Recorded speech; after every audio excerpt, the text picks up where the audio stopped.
Ah. Pambihira namang snow na to. Ayaw talaga tayong iwanan mga kainags, ano?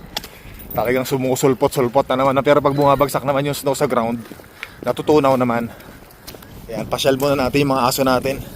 Whew, ayos ah. Ito yung time na masarap maglakad-lakad mga kainags, no? Kasi hindi naman siya ganun kalamig. Teka muna, yung aso natin naiwanan natin ah. Hindi siya malamig, sakto lang mga kainags, ano?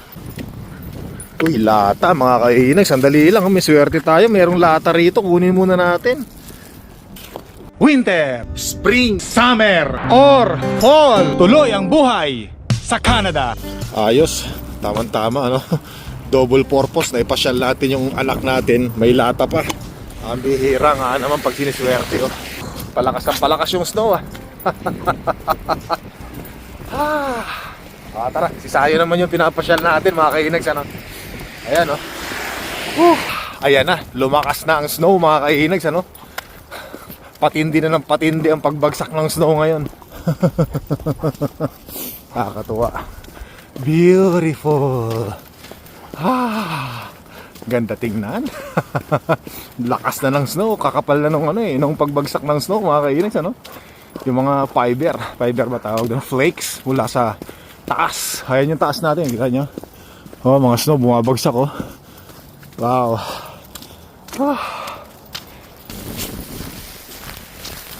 Oh my god mga kainags, grabe. Ano na to, hailstorm na maliliit. Oh my god, kita nyo naman oh. Wala na tayong makita. Mabuti na lang yung hailstorm dito sa Alberta, Canada, maliliit lang. Kita nyo naman oh. Kita nyo bumabagsak sa mukha ko, di ba?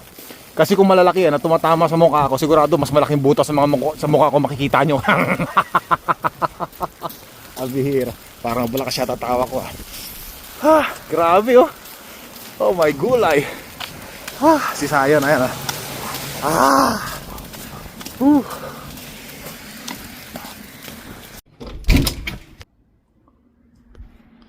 Ito yung ating labas ngayon mga kainags, ano? At medyo, naku, may nag-i-snow pa rin. Hindi pa rin tumitigil yung snow. Naku, yung ating pathway, tingnan nyo kung napapansin nyo. Ano na naman. Pag hindi huminto ang snow, shovel tayo bukas. Pero ayon sa forecast, mga alas 2 mamayang madaling araw, titigil na yung snow. Pero ano, bukas naman, usually pag mainit ang araw mga kainags, madaling matunaw yung mga snow na yan. Hindi na katulad dati na winter, talagang matagal matunaw ang snow. Pero pag sumikat ang araw bukas, tunaw ka agad yan. Tsaka yung kanina nga pala, yung hailstorm, sandali lang ano kanina. O nga pala mga kainis, ano, by the way, papambihira naman. Dito kasi sa Edmonton, yung mga hail dito, yung mga hail na bumabagsak, base sa experience ko at saka sa mga narinig ko, maliliit lang yung butil ng hail. Kaya kumbaga safe yung bahay natin dito, no. Kung ikukumpara po natin sa Calgary, ang mga hail sa Calgary po ay naku naman talagang napakalalaki ng mga hail na bumabagsak sa Calgary. Especially pag nakakuha kayo ng bahay sa Calgary, tapos may party doon na talagang binabagsakan ng mga hail na malalaki. Pag nag-hail doon, naku parang nakakapanghinayang yung bahay nyo. Yung dingding ng bahay nyo, labas ng dingding ng bahay nyo, butas-butas po yun, parang mukha ko. Yan. Hindi po, totoo po yung sinasabi ko, no? Kasi nabanggit ko na rin sa vlogs ko, tsaka naipakita ko na rin sa vlogs ko. Nung pumunta kami ng Calgary, may mga bahay doon, parte ng mga bahay doon, isang subdivision, isang community, butas-butas po yung gilid ng kanilang bahay. Puro bago pa naman. Nagtataka nga ako bakit nagtayo pa ng bahay doon, alam naman na madalas bumabagsak ang snow doon. Pero syempre siguro dahil kailangan magtayo ng bahay, marami nang gustong magkaroon ng bahay, ano? Yun, ganun ang nangyari. Ang lalaki ng mga hailstorm doon, kaya nagpapasalamat ako dito ako napunta sa Edmonton. Kasi pag nag-hailstorm dito, maliliit lang. So may malaki man dito, hindi talaga kasing lalaki ng parang bato, kalalaki, kumpara sa Calgary, mga kainags, ano? Grabe hailstorm doon. Naku, grabe. Yun, kaya tapos yung mga sasakyan minsan doon, naku ay wasak-wasak yung mga salamin, mga kainags, yung windshield, yung harapan, yung likod, naku pati yung mga tuktok ng mga sasakyan nila doon, butas-butas. Naku, laki ng insurance siguro noon. Yun, may mga ganong senaryo sa Calgary. Yan. So anyway, yun lang mga kainis, ano, baka pumunta kayo ng Canada, mamili, baka gusto nyo tumira sa Alberta, at medyo binibigyan ko lang kayo ng ideas, mga advantage at mga disadvantage pag winter, mga hailstorm, mga kainags, ano. Pasok na ako sa loob. Ano na alas 12 na ng gabi. Grabe Buti kahit pa paano mga kainags, no? Tumigil ang snow. Ayan, magandang araw pala uli sa inyo. At least kahit pa paano tumigil na siya. Pero syempre, pero natutunaw naman yung snow mga kainags, no? Ito yung hail, no? Hail, yung maliliit na hail na bumagsak kagabi. Naipon, ayan, no? Ano kaya ang bakat ng ano to? Bakas kaya ng ano to? Ito, marks kaya, parang marks ng pusa, ano? Ito. Tapos yun. Ano kaya to? Hindi naman rabbit to, no? Pero ito, parang pusa ng kapitbahay ito, Ayan, Papunta doon, ano? Pinag-iisipan ko kung mag-shovel ako kasi matutunaw naman ng araw to mamaya. Wala namang araw ngayon pero hindi naman malamig mga kainags, ano? Kaya matutunaw yan mamaya. Ayan mga kainags, ano? Natunaw na agad yung snow, Bilis. Sabi sa inyo, Kaya hindi na tayo nag-shovel kanina kasi alam natin mainit ng panahon. Beautiful. Samahan natin si Mahal Arena. Papamasahe. Massage. Sige, balik ka. Bababa mo na si Mahal Arena mga kainis at magpapamasahe ng katawan. Labas muna tayo mga kainis, ano? Nako, tama-tama habang hinihintay natin si Mahal Arena, meron tayong mga babasahing mga komento mga kainis, ano? Tungkol doon sa aking pagpunta sa New York, USA, America. Yan, may mga nag-comment, mga nag-advise sa atin kung saan tayo pwedeng tumuloy, no? Mga advice kung saan tayo pwedeng mamasyal. So unahin ko muna yung comment ni... Teka lang, may comment dito, basa-basa tayo, sandali lang Yan, buti na lang, maraming salamat po at nakapag-comment kayo, thank you very much, ano? So sabi ni... Teka muna, pwede ba magsalamin? Kasi nasisilaw ako Yung aking matay, yung beautiful eyes ko ay, yun, nako. Sensya na kayo, nakakita kayo ng gwapong artistahin, Yan. Yan, nandito tayo ngayon sa Kawalan, mga kainags, ano? Dito tayo, nako, parang hindi ko mabasa tong... Yan, sabi ni Bambi Panganiban. Nako, maraming salamat po Bambi Panganiban and Mr. Mo salamat po. At sabi niya, hi Kainags, if you're looking for a place to stay in New York, pwede raw po ako sa bahay nila. Welcome daw po ako kasi nga daw po ay sobrang avid fan natin yung kanyang Mr. So Mr. ni Bambi, maraming salamat po, sobrang na-appreciate. Salamat po. Thank you very much, no? Pero sinagot ko na rin to. Nag-reply na rin ako sa kanila. Tapos sabi ni Irene Mata, yan, sabi niya, pwede rin daw ako rent sa Motel 6 kasi mas mura daw. Yun nga lang, walang breakfast. So tinry ko rin po, pero wala po akong makitang Motel 6 doon sa doon sa Central Park sa kung saan mas malapit doon sa Statue of Liberty tsaka sa Ground Zero, mga kainis, Pero meron na ako nakita, naghahanap na rin ako ng mura-murang kwarto ng Airbnb. Meron ako nakita, malapit-lapit doon sa gusto natin puntahan sa New York, USA, America. Yan. Tapos sabi ni Jao Daman, Yan, maraming salamat Jao Daman, Ayos, New York. Yan, so meron siyang hotel na inaano sa atin, nire-refer. Maganda rin daw doon. So maraming salamat Jao. Tapos sabi ni Blue Jay Canucks, yan, maraming salamat po. Inags, mag-research ka rin ng mga lugar sa New York kasi baka minsan makapili ka ng murang Airbnb pero magulo naman. Maraming salamat sa comment, Jay Canucks. Yan. Sabi naman ni Paul Johnson Yola, yan, Kuya Inag, sa Central Park ka maghanap ng Airbnb kasi mas malapit ngayon sa Statue of Liberty at sa mga tourist spot. Maraming salamat sa comment. Thank you very much. Sa mga lahat ng nag-comment, thank you very much po. Yan. So tapos sabi naman ni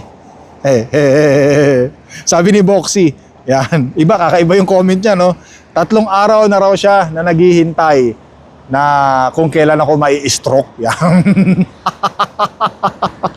Hayop ka, Boxy. Talagang pinapanalangin mo na may masamang mangyari sa akin, Pambihira ka. So naalala ko tuloy. Yan. Total, nabasa naman natin yung comment ni Boxy.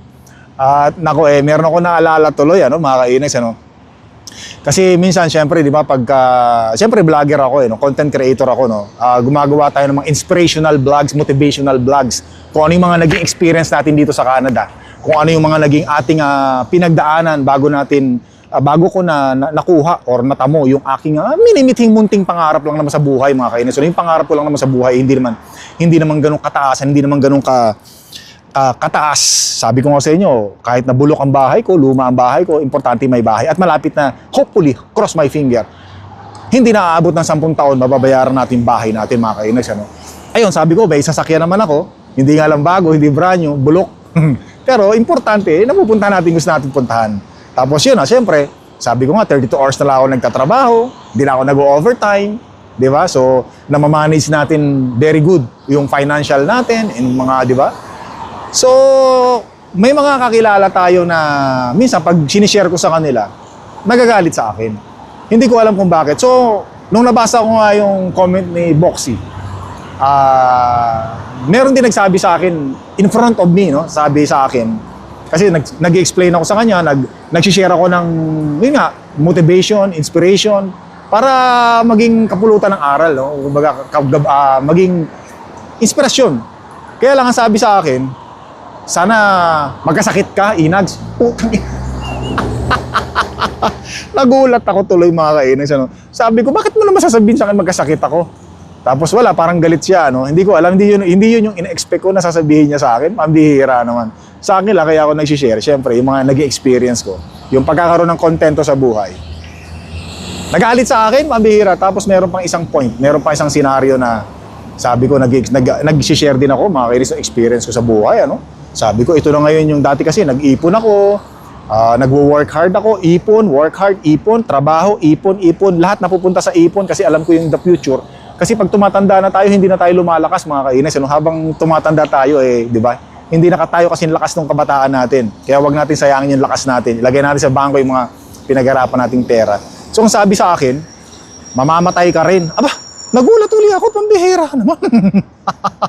Pambihira sabi ko.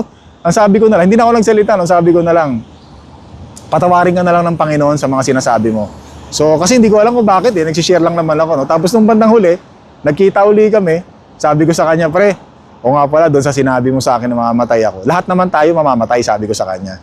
Yun nga lang, siguro, yung pagkakaiba natin, pag ako namatay, siguro, masaya na ako sa buhay ko kasi ini-enjoy ko na lang yung buhay ko Tsaka masaya na ako sa buhay ko. Kung mamamatay man ako, tanggap ko na yun kasi lahat naman tayo doon ang punta natin. Ang importante sa akin, yung mga munting pangarap ko, mga mabababang pangarap ko lang na nagpapasaya naman sa akin, masaya na ako dun, okay na sa akin yun. Sabi ko siguro, pagkakaiba lang natin, pag ikaw namatay, baka mamatay ka lang, kakatrabaho at kakabayad sa utang. Yeah. Abay nagalit sa akin, kaya lang umalis na ako Kasi baka habulin ako ng suntok, mga kainis, umalis na ako Ang bihira. Totoo naman, di ba? Lahat tayo mamamatay. Yan. Kaya huwag tayong matakot. Whether we like it or not, doon ang punta natin lahat. Kaya dapat enjoy natin ang buhay. Maikli lang ang buhay, mga kainis. Piliin natin maging masaya. Nako. Di ba? Yung mga oras na lumipas, hindi na natin maibabalik yan. So tapos meron pang iba, nagsasabi na, kasi nababanggit ko kasi sa mga vlogs ko, di ba? 32 hours na lang ako. Relax na lang tayo sa buhay. Kasi nga, syempre, wala lang tayong hinihiling sa Panginoon. Ang hinihiling na lang natin sa Panginoon ay good health. At magandang pangangatawan. Siyempre, yun na rin yung good health. Diba? Masaya tayo palagi, contentment, yan. So yun na lang, sabi matatanggal daw ako sa trabaho kasi nga, pa-easy-easy na lang daw ako sa trabaho. Wala na raw ako ka-stress sa trabaho. Nagtataka ako sa mga tao kung nagsasabi sa akin ng gano'n. Sabi ko, bakit nyo naman sinasabi sa akin na ganyan na matatanggal ako sa trabaho? Namimit ko naman yung requirements na hinihingi ng kumpanya. Bakit ba sa tuwing may mga gantong issue, sasabihin nyo laging si Inags ang unang matatanggal kasi hindi na siya hindi na siya good provider ng trabaho niya sa kumpanya niya. 32 hours na lang siya. So maraming nagugulat ako, sabi ko, oh my God, 10 taon na akong 32 hours na nagtatrabaho sa kumpanyang pinagtatrabahuhan ko. Hindi naman tayo pasaway, mga kainas. Siguro mayabang lang ako, kaya yan. So hindi rin naman ako nagagalit sa mga tao nagsasabi sa akin ng gano'n. Hindi ako nagagalit kasi sabi ko nga sa inyo, makasalanang tao din ako, di ba? Maruming tao din ako. So yun, sabi ko na lang na patawarin na lang sila ng Panginoon sa mga sinasabi nila sa akin. Di ba? Kasi sabi ko, parang mayroong something no? Parang may something, bakit nila sinasabi sa akin yun? Kaya minsan totoo yung sinasabi nila kapag meron kang accomplishment sa buhay, wag mo na ikwento, wag mo na sabihin kasi maraming magagalit sa iyo. Ayun nga pala dun sa mga basher ko wag kayong hihinto sa pagtira sa akin. Hindi ko sinasabing huminto kayo, wag kayong hihinto, walang iwanan sa ere, walang tulugan. Ambira, hanggat may mga content ako, nandyan lang kayo dapat, di kayo bibitaw mga kabasher ko. Ayan. So yan, at nako mabuti na lang walang snow. No? Naghahanap ako ng lata rito, yung empty cans mga kainis, baka may makita tayo. Tingnan nga natin doon sa basurahan kasi minsan nakachamba tayo, may ano rito may lata rito Tingnan natin dito. Pag meron lata rito, tirahin natin syempre. So, walang lata. Wala nga. Dito tayo. Ayan, nasa dito tayo sa kalsada. Lakad-lakad lang tayo rito. Buti naman yung snow. Yung snow na nakita natin kaninang umaga, nawala na mga kainags. Mukhang walang lata rito Ayun, may basurahan doon. Pelong. Tara na, wag na. Baka pagalitan ako ng asawa ko. Sabihin niya, sinamahan ko lang siya magpamasahe. Kung ano naman pinagdadampot ko rito. Abihira. Ay, nako. Kaya yung mga kabataan, nako magsumikap tayo, magtrabaho tayo ng magtrabaho. Pero syempre yung pinagtrabahuhan natin, nako dapat ilagay natin sa bangko yan. Mag-ipon, importante yan. Unahin ang hirap para sa bandang huli. Puro pasarap na lang. Yan. Nako, magagalit na naman sa akin yung mga nakakakilala sa akin ito. Ang bihira. Makaalis nga muna. Mga kainags, yan pwede kayong mag-comment, bakit yung mga kakilala ko, ganun yung sinasabi nila sa akin. Ano bang meron? Bakit nila sinasabi sa akin yun? Pwede kayong mag-comment mga kainags sa section down below, para magkaroon naman ako ng idea. Yan. Hindi ko alam Salamat sa comment Thank you very much Ako, ano rin ako meron akong inggit sa katawan mga kainags Pero ibang inggit ang meron ako. So para sa akin kasi, dalawang klase ang inggit. So yung inggit na ginagawa mo siyang inspirasyon, yun, meron ako nun. At yung inggit na ginagawa mo siyang motivation, yung bang gagayahin mo siya, follow his footsteps, di ba? Yung bang kailangan marating mo rin yung gusto mong marating na katulad niya. Na paghihirapan mo kailangan, hindi yung manlalamang ka ng kapwa, di ba? Yun yung inggit. Hindi yung inggit na, halimbawa, may bagong truck, yung kakilala ko, abay, kailangan bumili rin ako ng truck kahit wala sa plano, kahit wala sa budget. Madali naman magpautang dito sa Canada. So hindi ako ganun mga kainags. Kung hindi ko kaya, hindi ko ginagawa. At yung smart moves ang ginagawa ko. Katulad yun, may truck akong sasakyan. Marami akong kakilala, puro brand new yung truck nila. Hindi ako nakikipagsabayan. Ayoko makipagsabayan. Kasi alam ko yung kahihinat nun yung consequence. Pagdudusahan mo yan, kakabayad ng bagong truck. Truck, magkano yun? Pambihira, ang laki ng truck na yun, magkano presyo nun? Wala pa yung insurance doon, di ba? So sabi ko, hindi ko kaya yan, hindi ko priority yan. Hindi ako yung tao na mahilig sa mga brand yung sasakyan. So kanya-kanya tayong style. So hindi ako ganun. Yun sa akin yung makinis, wala akong pakialam doon sa iba, no? Yung sinasabi ko lang, yun yung inggit na sinasabi ko na meron ako, yung ginagawa kong inspiration, motivation. At meron isang inggit naman na yung bang sisiraan ka sa ibang tao, di ba? May mga ganyan no?